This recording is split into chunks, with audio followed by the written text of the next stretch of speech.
మామిడికాయతో చారు చేస్తున్నానండి. సో నేను ఏం చేస్తున్నానంటే మొత్తం తీసుకోవట్లేదు, ఒక హాఫ్ తీసుకుంటున్నాను. ఓకే, హాఫ్ తీసుకొని ఇదిగోండి ఇలాగ ముక్కలుగా కట్ చేసుకున్నాను. కట్ చేసుకొని ఒక గిన్నె తీసుకొని గిన్నెలో వేసుకుంటున్నాను. ఈ 4 ఇదిగోండి దీంట్లో నీళ్ళు తీసుకుంటున్నాను. కొన్ని తీసుకొని పొయ్యి మీద పెట్టి ఉడికించుకుంటున్నాను ఇవి. ఓకే,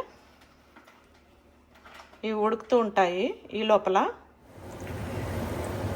ఇదిగోండి పెన్నం పెట్టుకొని తిరువాత వేసుకొని టమాటా ఫ్రై చేసుకున్నానండి చారు కోసము. సో ఇది టమాటా మెత్తగా అయ్యే లోపల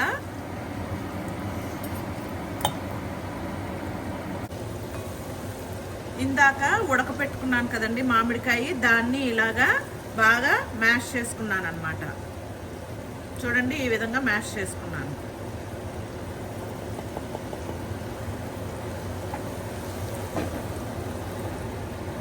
ఇప్పుడు ఈ టమాటా అంతా దీంట్లోకి వేసేస్తున్నానండి.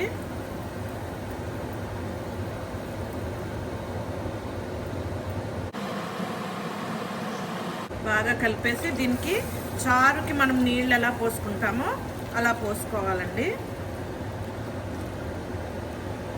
పోసుకొని ఇప్పుడు ఇది బాగా మరిగించాలండి. ఇది మరుగుతూ ఉంటుంది. దీంట్లోకి సాల్ట్ అండి, మీ క్వాంటిటీకి చూసి వేసుకోండి. ఓకే, దీంట్లోకి కొంచెం బెల్లం కూడా వేస్తున్నానండి. దీంట్లోకి జీలకర్ర, మెంతులు, వెల్లుల్లి దంచి వేస్తున్నానండి.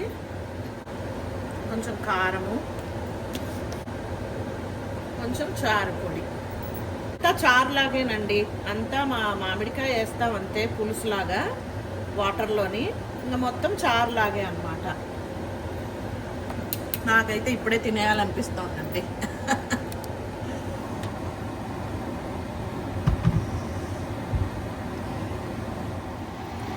చారు బాగా మరుగుతుందండి, ఇంకా అయిపోయి వచ్చింది. సో నేను ఇలా మరుగుతున్నప్పుడు కొత్తిమీర వేస్తున్నానండి చారులోకి.